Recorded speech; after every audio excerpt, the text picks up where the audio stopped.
Hello friends. अक्सर students मुझसे पूछते हैं difference between on and upon, यानी ऑन एंड अपॉन जो प्रेपोजिशंस हैं उसका डिफरेंस उनको ठीक से समझ नहीं आता। तो इस ये वीडियो में मैं आपको कोशिश करूंगा ये जानकारी देने की। सबसे पहले तो स्टूडेंट्स ये बात है कि इन दोनों का on and upon both of these mean the same. इन दोनों का एक ही मतलब होता है कि ऊपर। For example the book is on the table, किताब टेबल के ऊपर है। और similarly we can say the book is upon the table.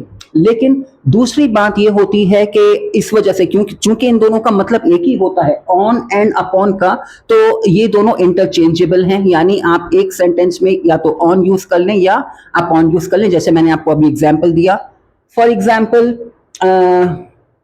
जैसे मैंने आपको अभी एग्जाम्पल दिया, लेकिन इनसे एक जो बहुत बड़ा फर्क है दोनों में वो ये है कि अपॉन जो है ये बहुत ज्यादा फॉर्मल है अपने यूज में, और मतलब ये बहुत ज्यादा औपचारिक है। फॉर एग्जाम्पल आप देखिए, he depends upon his mother for support at home. ये बहुत ज्यादा फॉर्मल है, बहुत ज्यादा इसमें औपचारिकता भरी हुई है इस वाक्य में। जैसे और इसी तरह का इससे आप दूसरा देखिए, he depends on his mother for support at home.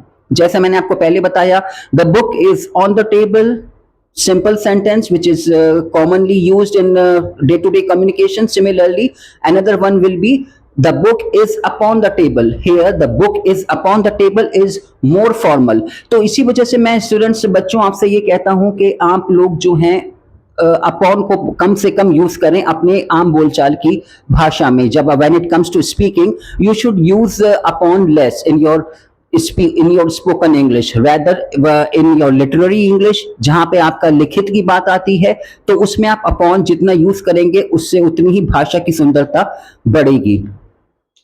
लेकिन मीन्स इमेंसिपेटेड लिटरेरी इम्पैक्ट के लिए आपको अपॉन यूज करना है। लेकिन कुछ केसेस ऐसे होते हैं इसके साथ साथ जिसमें सिर्फ अपॉन ही यूज होता है। फॉर एग्जाम्पल हम कहते हैं अपॉन क्यों यूज होता है कुछ केसेस में, in order to emphasize upon a very large number और अ वेरी बिग क्वांटिटी। कोई भी बहुत बड़ी मात्रा को, कोई भी बहुत अधिक मात्रा को एम्फसाइज करने के लिए, जोर देने के लिए हम अपॉन का प्रयोग करते हैं। जैसे thousand upon thousands of letters, ये इंग्लिश में एक एक्सप्रेशन है स्टैंडर्ड इंग्लिश में। Thousand upon thousands of letters क्या मतलब हुआ? Means a very large number of letters, बहुत भारी मात्रा में पत्र।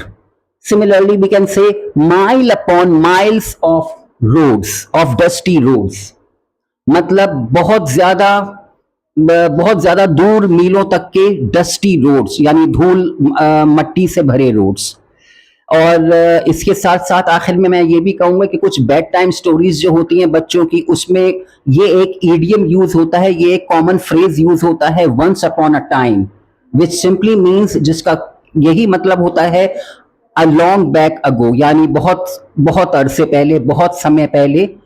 जैसे नानी दादियां हमको सुनाती थी, बहुत समय पहले एक राजा था, उसके 3 रानियां थीं, फिर उसके 5 बच्चे थे। बड़े राजकुमार ने बहुत लंबी युद्ध करके उसकी साम्राज्य को बढ़ाया, एटसेट्रा एटसेट्रा। तो इसी तरह से इंग्लिश में हम कहते हैं वंस अपॉन अ टाइम, तो ये भी एक तरह का इंग्लिश एक्सप्रेशन है।